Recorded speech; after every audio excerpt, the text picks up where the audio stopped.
Hello guys, गरमी इतकी वाढली आहे की ज्यूस पिल्याशिवाय आजकाल दिवसच जात नाही आहे. म्हणून आज दुपारी मी कलिंगडचा मस्त ज्यूस केला आहे थंडगार पोटासाठी.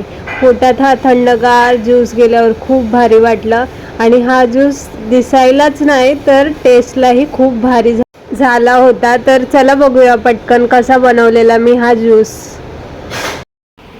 कलिंगड बारीक कापून घेतलेलं आहे, थोडं बघू शकता तुम्ही.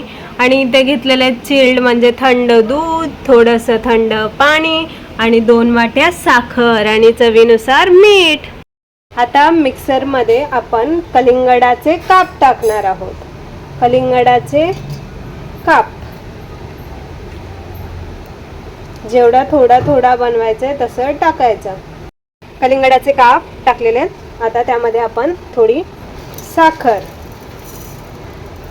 चवीनुसार टाकायची. ह्यात घातलेलं आहे थोडंसं दूध,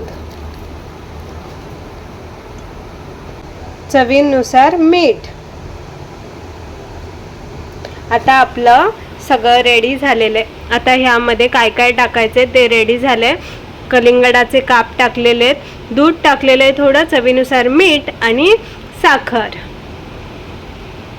बंद करून मिक्सरला लावणार आहोत. आता हे मिक्सरवर ठेवलेले आहे आणि मिक्सर चालू करणार आहोत.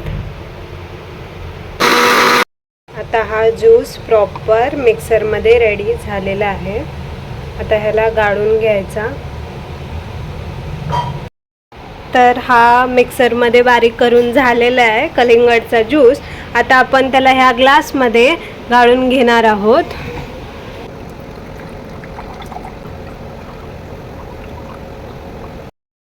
आता आपण यामध्ये टाकणार आहोत दूध. थंड दूध आहे, चिल्ड मिल्क टाकायचं जेणेकरून टेस्ट छान येते. थोडंसंच टाकलेलं आहे आणि त्यामध्ये जाणार आहे चिल्ड वॉटर. आता हा कलिंगडाचा ज्यूस, तुमच्याकडे जर रोज सिरप असेल तर तुम्ही रोज सिरप टाकून कलर आणू शकता. आता ह्याला